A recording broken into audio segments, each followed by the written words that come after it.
respected pastors made a prophecy during a live broadcast, and Joanie Lamb seemed to be seriously disturbed. Their statements took an unexpected turn, turning what was first a peaceful discussion into an emotional one. One that was much too personal. Everyone understood, straightforward and quiet intimacy. As Joni fought to keep it together, the cameras captured every tear and quiet moment. What they were hearing was unbelievable to the viewers. Or was there anything more significant going on? It was a very light-filled studio, with a heavy air of anticipated outcome. The intention behind the broadcast was for it to be a serene discussion about faith, healing, and progressing beyond grief. Per usual, Joanie Lamb said with an air of self-assurance, composure, and a smile on her face. There had been 1,000 instances of her doing this. Flashes of light illuminated the scene, and the yelling cadence of televised ministry commenced. Even Joanie had no idea what was going to happen. Nobody else in the room did it. Seated across from her, the pastors remained total strangers. They were reliable conscious and prominent figures who had spread the word about her. Performance stage over. Their tones seemed different that morning, too. There was no rehearsing or informality. Their voices carried an air of urgency and gravity. Leaning forward, one of them whispered, "Joanie, через a message to you must stand." The space appeared motionless. The priest started to speak, and Autage's remarks remained particularly spectacular. They had an array, profound impacts. He spoke about the need of waiting for God's will and how hastily moving forward might cause disappointment and uncertainty. Everyone in the audience could tell that he was addressing her specifically, even if he refrained from using names. Illustrated their attention Rosie. It seemed as if everyone on set, even the camera crew, went silent. Joanie did her best to maintain her composure. Gesturing, she grinned. Courteously murmured, "Amen," quietly. As soon as the preacher spoke the words, "The peculiar-looking may look right now, but not every light comes from God," her expression switched. The impasse of the remarks was devastating to her. The gas issue said, brimming visitors that she couldn't hold back. For an instant, she appeared bewildered, unrecognizably as the self-assured host, but rather as a lady caught off guard and uncertain of her next move. In a similar vein, the other pastor swiftly reaffirmed the caution. They preached the need of self-control and hearing God's voice above all else. There was no mistaking that this isn't an intended conversation when one person even said, "Be careful who you let lead you through your healing to." An ordained interruption that was. Even after Joanie wiped them, the church continued to vow. She murmured, "I hear you," her voice quivering. The cameras continued to record every single detail. Her shaking hands, her fight for composure. The audience, everybody tuning in live might sense it as well. This was more than simply a TV spectacle. In the same breath, it was agonizing, secret, and primal.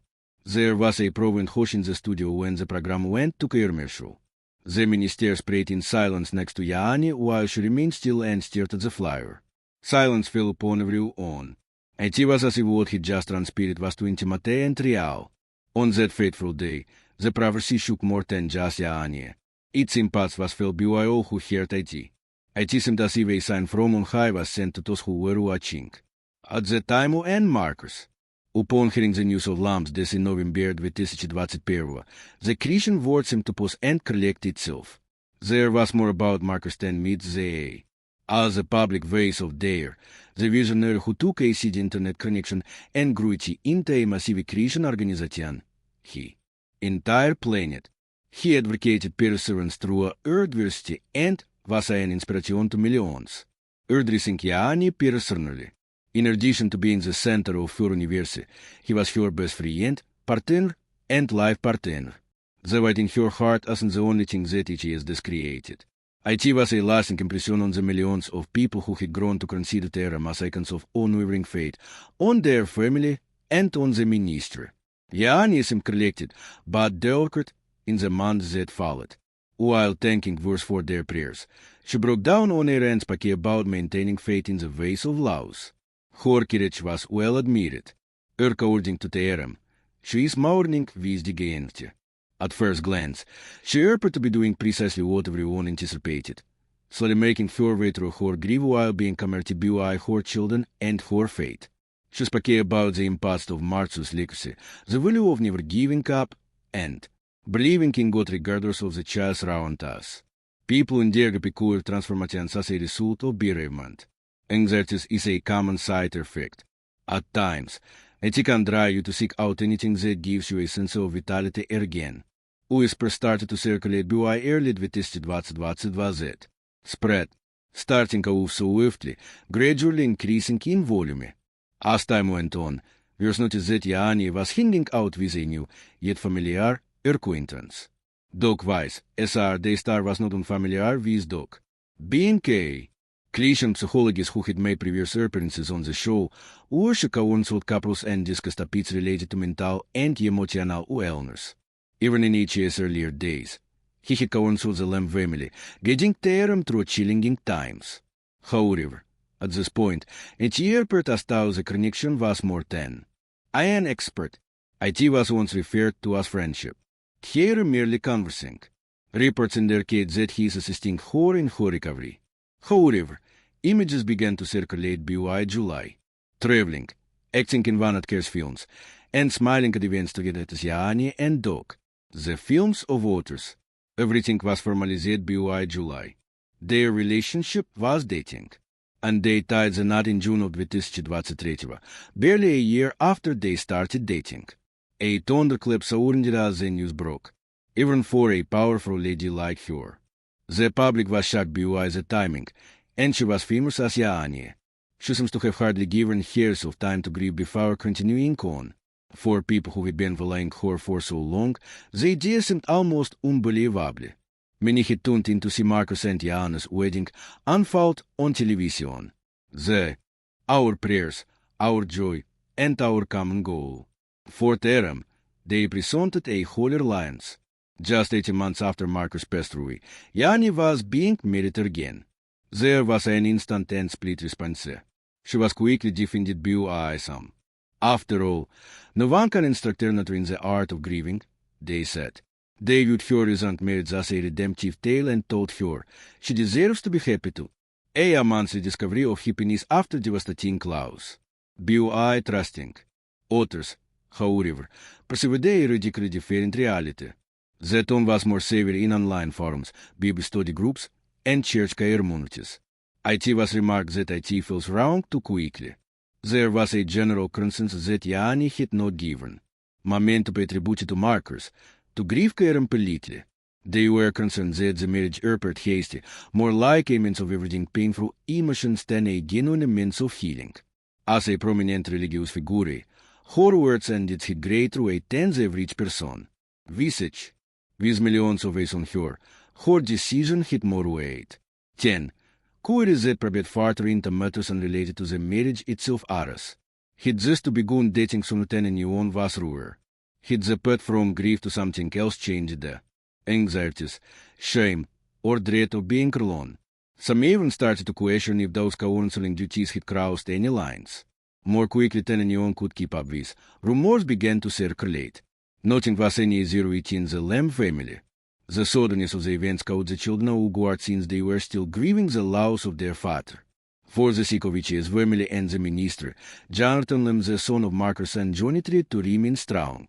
But when no one was around, the shock transformed into pain. He and his wife Susie were perplexed by the man's fast progress. She had taught them faith and patience. Tensions rose in tandem with the news. There were here to whispering. Some were perplexed, while others were enraged. Waiting on God's timing and his plan had been the Lamb sermon topic for decades. The person in charge of that community now appears to be disregarding KT. The change was abrupt and noticeable by both employees and viewers. Love was only one aspect of the controversy. I was thinking about representation, direction, and endowment. The foundation of there was based on the principles of honesty, discernment, and family. ITU and beyond the scope of a simple minister. There was a brand. The trust that had built up between the brand and its central figure abruptly crumbled when that individual acted impulsively. The very fabric started to crumble. The Rumblings became a full-length discussion BY the years and 2022. The story was covered by Christian publicitants. IT was brought up in sermons. Commenters on YouTube dissected every aspect, the sequence of events, the images, the conversations. No one could agree on anything. Everyone had an opinion. This, some claimed, proved that Joanie was valuable and human just like the rest of us. Some thought that he meant she had gone astray. Even Joanie refused to budge. God had brought her to dock, and she had found peace, she said publicly. Markers, she did, would have wanted her to be happy and that love shown die with a breakup. IT represented redemption and a fresh start for her. However, for some, IT was excessive, too sudden, and too quite distressing to observe. The tension escalated to the point where IT was being discussed by others who were unfamiliar with there. The plot had expanded beyond a marital onion.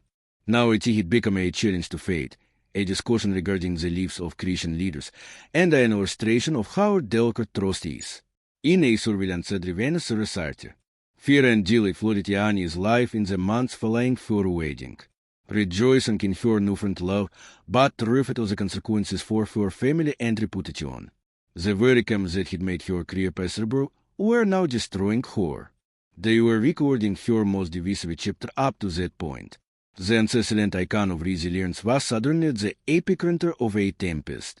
Something that would wreck not only her loved ones but also the ministers and Marcus had worked so hard to establish. Feeling sad that his potential to unite Terem was now driving a wedge between Terem. Joanie Lamb had become the most talked about woman in Christian television, and she didn't even realize it. She was judged not for her religion but for her decisions following the funeral. Upon hearing of Joanne's Azor got out, the most vocal responses rained from total strangers on the internet. Her own family was the source. Once a haven of harmony and faith, the Lamb home became a haven of subdued tension and grief. Her bereaved always whispering. Cauterem onwards when their father passed away. Marcus Lamb was more than a prominent man and minister to Terem, which his role was that of parents. Every chamberer, every prayer, and every family gathering that was never the same way toward him fell to his absence, even if the word had moved on after his demise. The greatest burden was on the shoulders of Jonathan Lamb, the firstborn son. As a man who embodied truth and patience, he had always held his father in high esteem, and not only because of his ministry.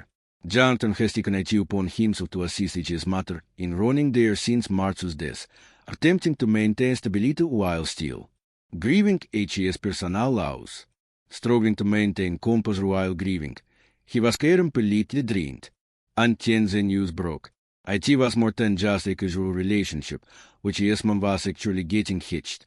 He was skeptical at first. The sequence of events was illogical.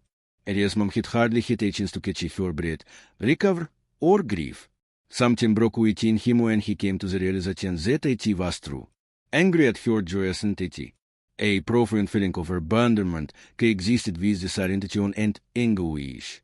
It is why Susie overheard him say, "It's like she's moving on without us." He meant it as a metaphor for how years talk in the past and how she's changed the narrative. Even Susie could feel it. She had witnessed the family's anguish at Martha's death. She had witnessed her husband bear the weight of the minister's pestilence, it is what cares this, and now the anguish of being unheard. They didn't think Joanne's hasty marriage was motivated solely by love. It was as if they altered their family's history so that they were no longer maintained it. Jonathan made an attempt to go out. Without intending to make a public statement, he penned a moving letter to his mother, attempting to communicate with the lady who had nurtured him. He had to tell her how much her decisions had harmed him. However, he was caught off guard by the abrupt shift, and it seemed like she was writing a new chapter even before the last one ended. There was no assault. It was a request for comprehension, for room, for the passage of time. Unfortunately, he didn't achieve the desired outcome with his statements. No one showed any mercy or remorse in response to the letter, said relatives and friends of the family. A wall of defensiveness and interference instead erupted. Feeling cornered, judged, and misunderstood were some of Joanie's feelings. She was certain she was doing what God wanted her to do, so she failed to understand WHO anyone, including her own. Youngsters, out to inquire about IT. Visage person discussion. The tension built until there was no longer any room for further discussion. The minister was the hidden recipient of the family void. The distance was becoming apparent to the people of Dare. The frequency of Jonathan and each siblings' broadcast appearances decreased. Midweek, family meals dwindled. No one picked up the phone. For a minister based on faith and family, what he previously been a picture of harmony suddenly appeared broken. A certain type of crack, which would reveal themselves eventually. Suddenly, outside sounds began to emerge. Those who had been Marcus and Joanie's companions for a long time pastors, pulsing minister, spiritual guides. All the while, they had watched there and pray, but and lead us a unit. As soon as Orton Johannes. On the marriage, a lot of people were set up as judgment. However, they were also unable to remain silent. Long-time friend and fellow widow who had also lost first powers many years before, Pastor Valery Hartl was one of the first to speak. The motivation for Valery's letter to Joanie was not rage but rather love, waiting, she said, to allow God to mend before constructing again was crucial. Writing, grief is not a race, she expressed her feelings.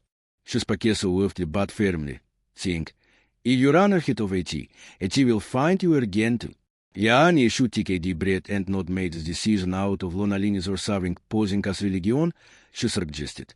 Not long after, a additional pastor started sounding the same alarm.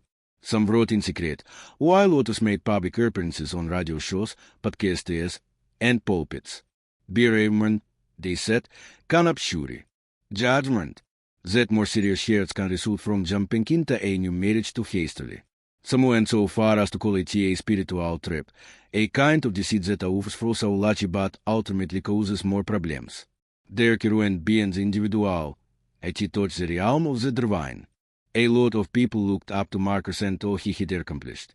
Decisions made in a rush, they thought, may compromise each's legacy and dire honesty. It's not about love, proclaimed one preacher in passing. They wish to see your judgment. The repercussions of your decisions, as a leader of millions, are reaching and obvious. Joanie was warned about this. She received some from people she knew well and some from those she hardly knew. However, her resolve to remain steadfast in her choice intensified as the voices became increasingly audible. She did not consider this to be divine warnings. Those who didn't comprehend her path launched these attacks. This new marriage, she thought, was a septuagint recovery, and she was walking in obedience. On the other hand, the criticism persisted. Letters became entries on the internet. Teachings shifted onto the front page. Pastors' warnings about Joanie Lamb quickly became a trending topic on Christian talk shows and comment sections. After years of suffering, her ardent admirers believed she deserved a happiness. Some said she was a bad role model because she had lost her sense of judgment. As bad as things were inside, the outside commotion made them far worse for Jonathan and each siblings. Although they were trying to ignore their own pain, they'd soon bear to watch their mother shamed. Their suffering had become extremely public, and every article, headline, and sermon served as a constant reminder of this. Their loss was imprisoned. The patriarch. A matter had also been lost to the seemingly endless storm. By year's end, the Lambs were coping with more than simple loss. A spiritual and emotional earthquake was rumbling inside them. Their broken hearts were visible to the public as a inseparable family now stood apart. Despite everything that happened, Joanie remained steadfast at her new husband's side, and her children and beloved pastor stood by, hoping that she would still listen to their warnings before it was too late. The months following Joannie's remarriage were exceptionally challenging for her minister. What began as harsh discussions within Christian circles escalated into a full-blown storm that affected those outside of the Christian community as well. A fog of disagreement had settled over there, a symbol of faith and honesty that had formerly been held in high regard. No longer were Joannie's private decisions the only ones being questioned. They were doubting the network's reliability. They would change the within Dyer's walls. Nervous stillness swept over the studios, replacing the laughing that had once filled the air. The producers, editors, and long-term employees cautiously made their way through the corridors, not knowing who to trust or what to say. Some had been there from the beginning, helping Marcus and Joanie grow the network from its humble beginnings in a Texas studio into an international powerhouse. Their dechadeslang reputation appeared to be crumbling before their very eyes. Disintegrated while you sleep. Audiences started to drift away. Many unhappy backers expressed their inability to comprehend Joanie's decision in letters and emails. Marcus, we adored you. However, something is off, one woman wrote.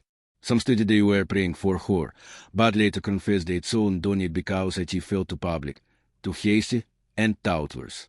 Those messages were devastating for a minister that counted on the support of yours. Phones started to DRY up. Courseware. Decrease covertly. Joanie felt like she was walking through a fire every day. Hosting her presentations with her trademark welcoming grin, she did her best to maintain her composure on camera. Exhaustion, Tao, lay behind that smile. Considerable public, the toll of judgment, the never-ending burge of criticism, and the anguish of estranging herself from her own children was substantial. Occasionally, she hardly slept at all. Fortitude, wisdom, and tranquility, she prayed. It was not a walk in the park. Tao, her new husband, Doc Weiss, was there with her the whole time, uttering words of concern. But instead of calming the noise, HES presence only made it worse. HES impasse on her choices was cast into the old BY Mini. Previous media covering HES life have made a comeback. On the web, concerns that he was exerting too much control started to circulate. It seemed as though there was gradually moving away from a minister and toward a more intimate endeavor, one that revolved around the cabaret and the gospel. Bailiff and celebrity began to blend together. While outside the studio, journalists were inebriated, thoroughly enjoyed the narrative. Christian media sites argued about whether Joanie's behavior reflected her autonomy or her lack of discernment. IT was presented by secret websites as yet earned televangelist controversy. Joanie was not with BY anyone, and everyone had an young girl. With this new headline, the confidence that they had worked so hard to earn began to crumble. Disorder was brewing behind the scenes in the Lamb household. Now, Jonathan made rare appearances on television. So this is going to parties. Family dinners that were once a time of joy and devotion became altered solitudes. Their few exchanges were fraught with tension and the weight of on-site suffering. It was about more than simply their reputation for terror. It revolved around the sense that their ancestral and graceful family leader had transformed into someone they hardly recognized.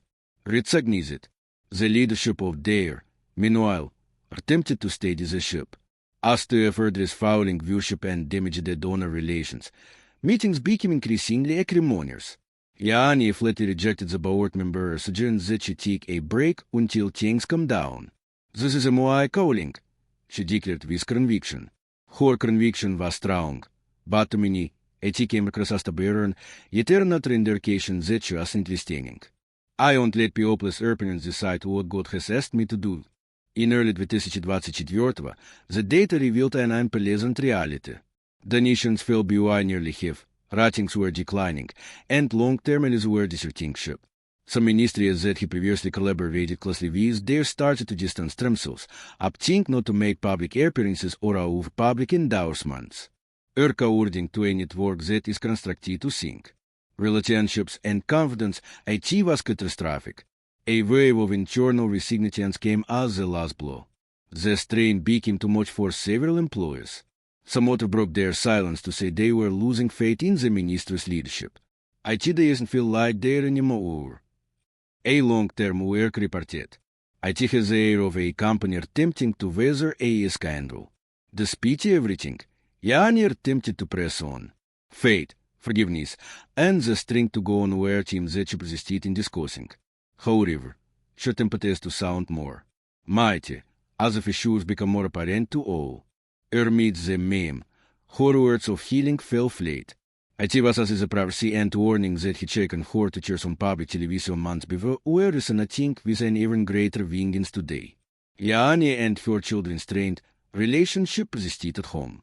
Still not recovered. No one had responded to an enhanced letter. Reconnecting always resulted in broken feelings or complete silence. Their ancestral relationship, which it's interim through decades of ministry, now seemed distant and shattered, notwithstanding for affection for her. Joanie was a day allows us to how to restore the children's innocence. She had unanticipatedly paid a high price for the decision she had made out of love and devotion to God, the respect of her loved ones, her standing in a society, and the serenity she craved there. And 2024 comes to a close. There stood at a turning point. The only thing keeping Joanie and Marcus legacy together isn't a crumbling foundation, but rather the devotion of a dwindling group of believers. It was the same question that everyone whispered. Can it possibly bounce back? It could. Joanie it out. Staurum ze, in her view, were inevitable components of fate, that occasionally God permitted the shaking of things, that left only the truth. Despite the hardships they were facing, she assured her employees that Daystar will eventually rise again. Ascent permanent. Still, she sensed in her heart that nothing would ever be the same again. Rather than being a unifying vows, the ministry was now fractured, a symbol of controversy, the angel of death that had fallen from grace. And, in spite of everything that happened, Joanie remained steadfast in her beliefs. Sitting in the stillness of the night with her Bible, she would murmur prayers through her tears. Lord, I'm confused, she'd mutter. Yet, I put more faith in you too. Perhaps it was there, sadly motivating her to continue. Having faith that God's plan was still unfolding someplace, despite all the child, broken connections, and fizzling support. Anguish, discord, and tragedy were foretold in the prophecy. It was a reality. Still, maybe, this isn't the end. Joanie thought to herself. Perhaps it was the shattering that precedes the reassembling. Still, one thing was very evident as we neared 2025. There and the Lamb family's futures were precariously balanced. Millions were no longer contacted by the minister, battling for his life. The foundations were crumbling under Joanie's feet while she remained steadfast in her beliefs. The inferno had annihilated all her defenses, leaving her with nothing except the unanswered question. Is it possible to construct something? How could the reliance on fate endure in the face of such severe testing?